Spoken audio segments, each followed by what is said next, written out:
Lots to bang around tonight. Joe Fleming's in the house.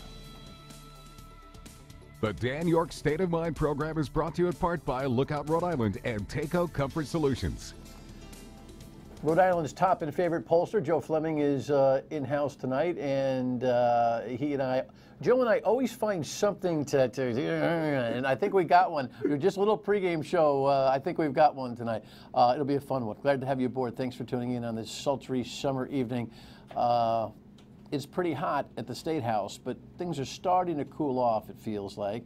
And of course, in Washington, it just is, the roller coaster is just incredible. And we'll cover those two things and some stuff in between. I'm just so pleased to have you aboard. Thanks for joining us.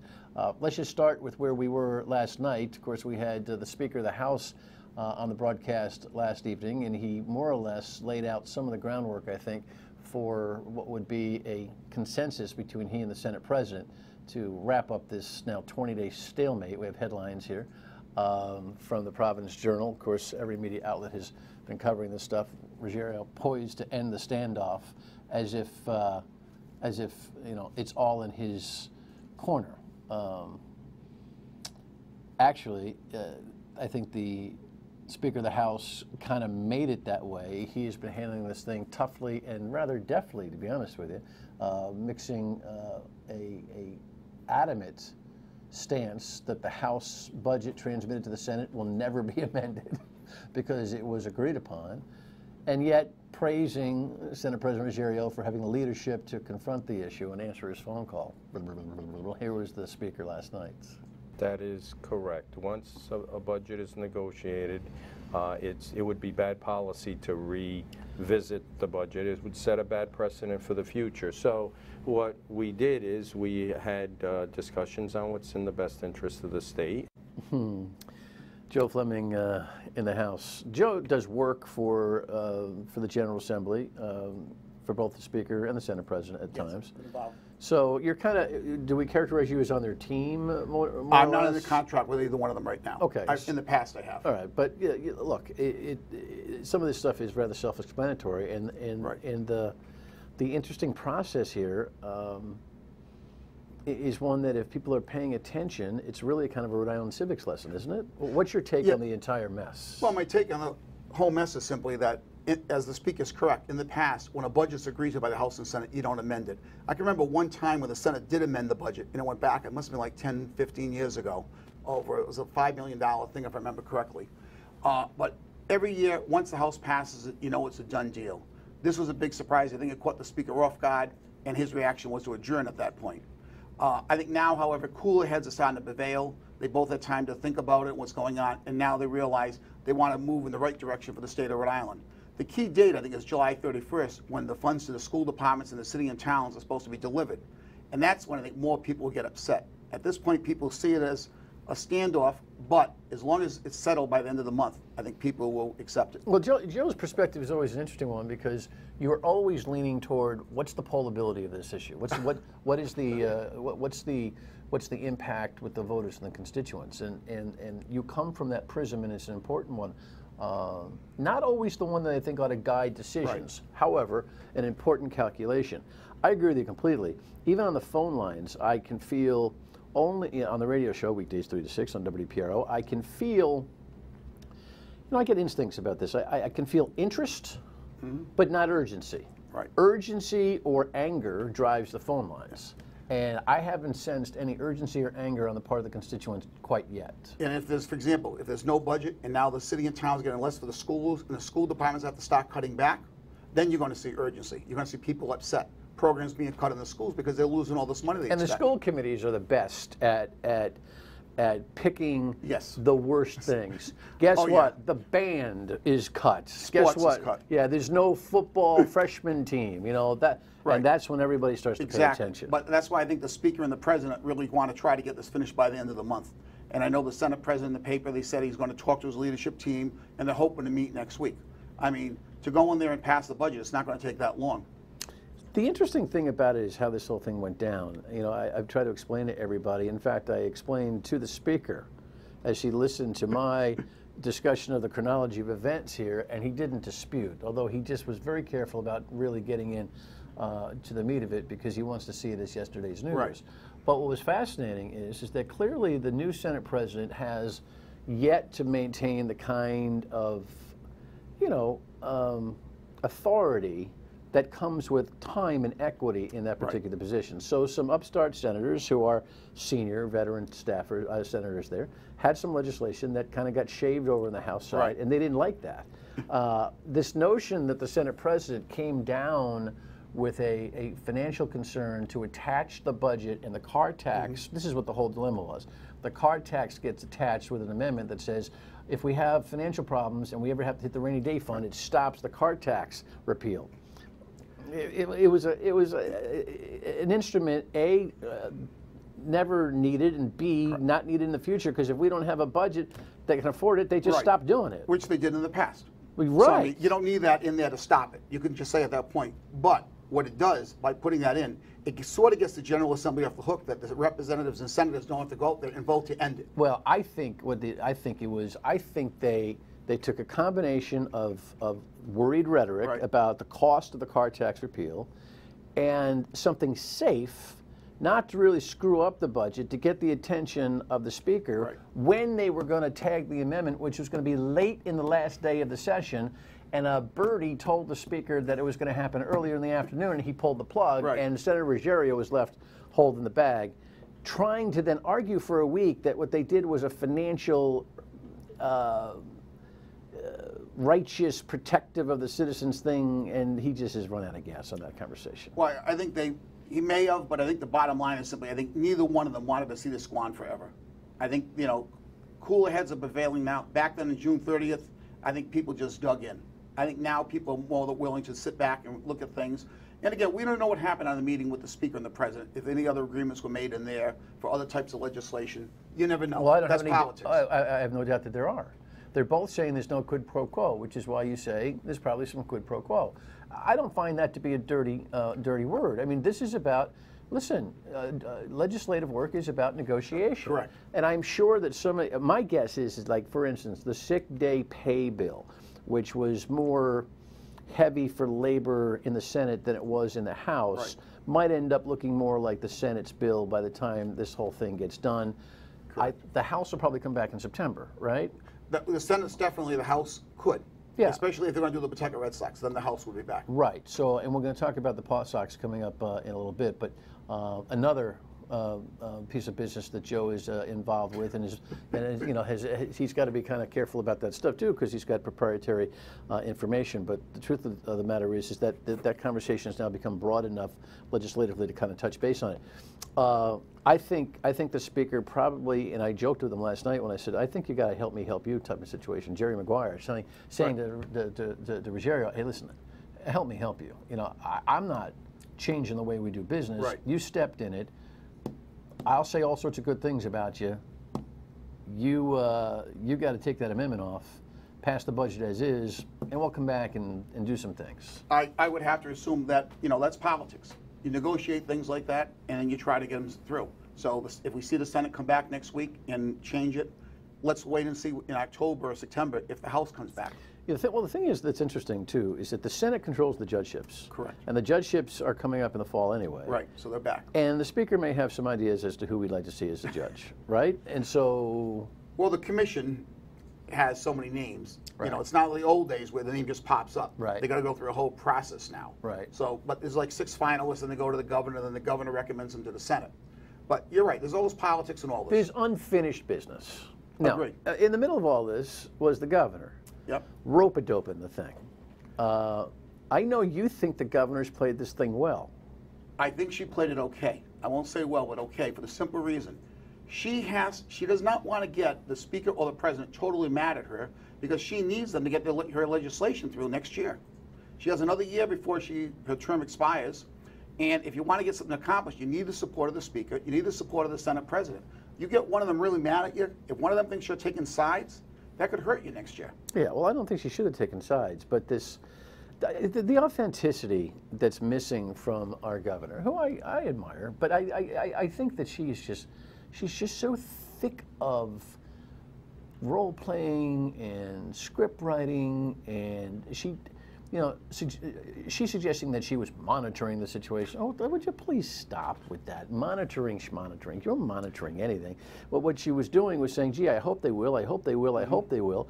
I thought that this would have been a great time early on in the controversy for her to seize the moment and say, look, I'm calling a meeting of these two guys. I'm not calling sides. I'm the doggone governor, and I'm going to bring these guys in, and we're going to lock ourselves up until we fix this thing. And she never did that. No, she didn't, publicly. But again, you know politics, Dan. A lot's done behind the scenes. You don't know if she was talking to the Speaker and the Senate President, trying to get them together. So we don't know what was going on behind the scenes. Publicly, I agree. She was not very strong in a sense. But as I said, she has to be careful to get legislation through next year. If she wants her pet projects to go through, you know, let's say she wants to expand the free college tuition. She needs their support. Okay. So this is the difference between a Right. Fleming perspective and a York perspective. I'm looking for leadership. I'm looking for, by the way, I thought it would have been politically expedient for her in terms of this thing called re-election, if she actually wants to be, to look like she was running the show. Instead, she's looked like a spectator. Yes, she has. I won't deny that. I don't think that's going to ignore any kind of leadership data points in your Right. polling of the state elections in 2018. Let me ask you this question. If they pass the budget next week, is this going to be any type of issue next year? No. No. And I think that's what her camp may look at. You know, instead of getting someone upset with us, instead of taking a side, even though we're just going to call them both together, one might get upset about that. No, but I think that people would have remembered in 2018 that she stepped up and helped that thing last year. You know, that thing, that controversy, that thing. And that's how people remember That's things. a possibility, I agree. Anyway, that's that. When we come back, we'll take a look at some other things going on. And of course, Donald Trump and his Attorney General. What? Stay with us.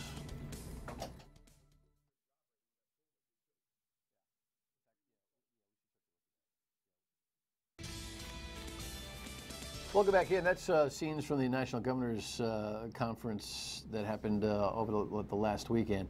And it just reminds me, before we wrapped up our conversation on what's happening in the State House, we got to talk about poll numbers with the best pollster around, right? Here's a headline here in the Providence Journal that reflects on this poll, which is conducted by this group called Morning Consult, which is a 3-month rolling poll, and you're already laughing. You're already 3 laughing. months is a long time to do a poll, Dan. It's a long time. Your polls are usually, what, 3 days? 3 days to 5 days. A poll is nothing more than a snapshot of the voters at that time. Over a 3-month period, people's opinions change. You know, you may like somebody now, 3 months later you may not like the job that they're doing. We can see that with Donald Trump. His numbers are a little higher, they've gone down some. So a 3-month poll to me is really not the greatest reading on a job But if you're, and I'm not going to sit here and argue because you're the expert on that, but if you're perpetually doing 3-month readings, right, and so whatever your database is that you're using, obviously it needs to be comparable to the previous data that you've had, and so can't we still establish whether trends exist or not? Except in case during those 3 months, let's say something happened very negative towards the governor, her numbers would drop, or something happened very positive, her numbers could bounce up. So with a small 3, 4, 5 days, you can avoid that.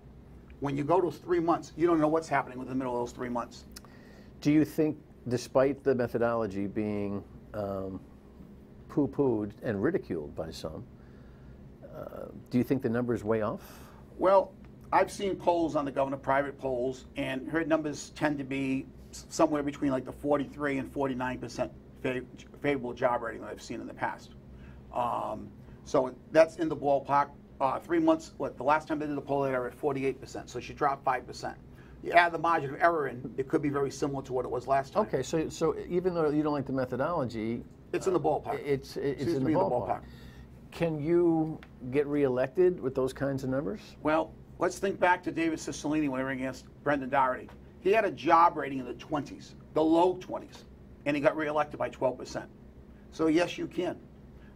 The job rating gives you an idea of whether voters have a good opinion of you and the job you're doing, but you can still get reelected with the right messaging.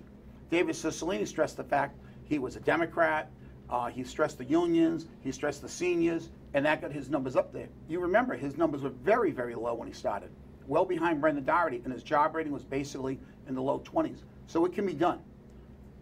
And the other thing to keep in mind, I would think with multiple candidates too, that's an advantage to the incumbent. That was the point I was just going to say, Dan. we don't know who's running for governor. We know there's going to be a Democrat and a Republican, incumbent governor and a Republican. There's 3 Republican names out there now. But the question is there going to be 1 independent, 2 independents, and who will they take votes from? If Lincoln Chafee runs as independent, he's probably going to take votes from the governor because he's going to probably grab all the ultra-liberals and a lot of the environmentalists. Now, if somebody like Joe Trillo runs as an independent, he's going to take votes away from Alan Fung if Fung's the nominee. So there's a lot to weigh in there. So a 43% job rating may not be that bad in a multi-candidate race. Yeah, reportedly, Chafee, I didn't get a chance to hear this at press time by the time I'm on the radio today, which is actually before what you're hearing. So we record, don't tell anybody, we record the show early in the afternoon.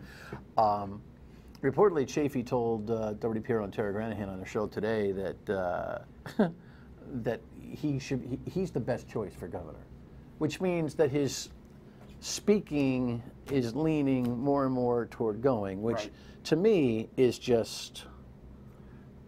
When he left the governorship, I think his job rating was like around 28% approval. It was very low. He basically had a lot of support from Democrats, but very little support from independents and Republicans. Thinking back 3 years, if you remember. The question is he going to run as an independent or as a Democrat? Has he said that at this point? I don't think he has.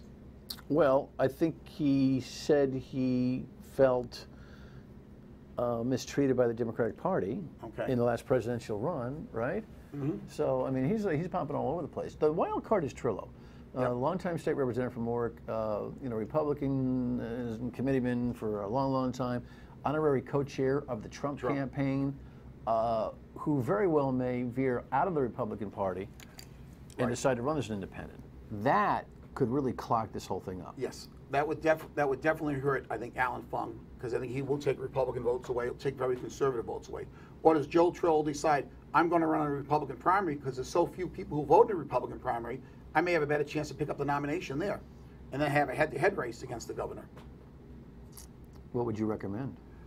I would think Joe Trillo's best chance would be in a Republican primary. Just the fact it's a small turnout. If you start getting a multi-candidate race for governor, it's harder. Now, Lincoln Chafee did win it as an independent, but there's a lot of factors that come into play there. Joe Trillo is known, but he's not a household name at this point. So going back to the governor, let's throw up this idea on perpetual contracts. I just want to take a look at this. She just vetoed the perpetual contract legislation. Now, we've had multiple guests here and on the radio from the mayoral tier of government who are, I shouldn't say that, they're very unhappy about this legislation that, for the most part, allows the existing union contract to live in perpetuity until such time as a new contract is put together. The mayors are crazy about it. She leans in on that one. Good decision, I think. Well, the thing to keep in mind there, that was a big bill the unions were trying to push, and obviously unions aren't going to be happy, but the ones who will be least happy, I believe, are going to be the teacher unions, the AFT and the NEA, because they're the ones where the contracts basically get pulled over. We're seeing it in Warwick right now. They haven't had a contract in a couple of years. So I think they're going to be more upset. But again, I don't believe she had a lot of support with the teacher unions. Never. Because of the pensions. No. So she's better with the private sector absolutely. unions. Oh yeah, she does a lot better with the private sector unions. So if she's upset the teacher unions, it may not hurt her that much. If you upset all the mayors, it may hurt you an awful lot, especially in the case the mayors were making. And the mayors actually have a substantial voice now in this state. In the last 10 years, I've seen them grow to a level of organized, strategic competency. You're absolutely correct. And I think back going to the car tax, when they were eliminating the car tax last time, the mayors really got on board and made a point that we're not eliminating, it's the General Assembly. And I remember we did polling on this, and we asked, who do you blame for it? And they weren't blaming the mayors. They were blaming the General Assembly. And that was the mayors getting their message out. And I think as time goes on, they're getting stronger and stronger with their message. We see it right here. They united and went to the governor. All right. When we come back, I got to touch on Trump. I don't know how you actually analyze that message. Stay with us.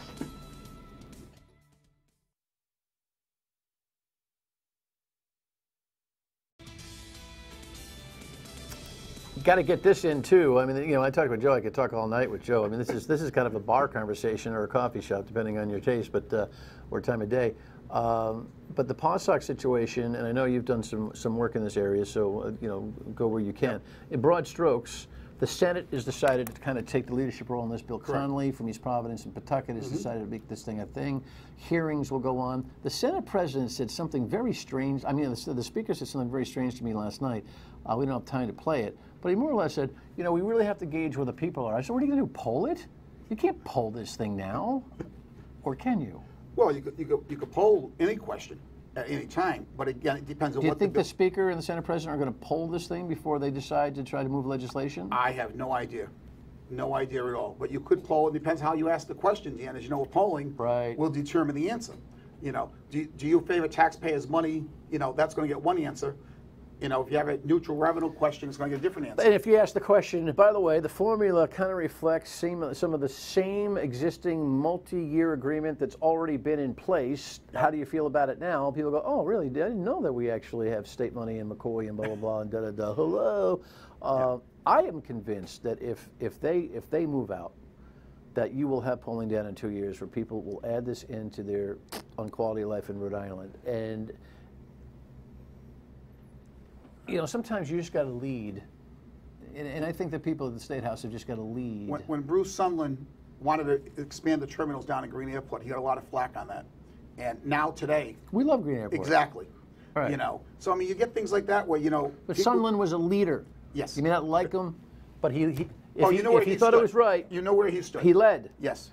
No question. We crave that now. Speaking of leadership and the White House, here's Jeff Sessions, the Attorney General, today after a New York Times interview where I think we have that headline too. I can cross just up 6 ways to Sunday here, but we have a headline that explains all this. I'm sure a lot of you have seen it.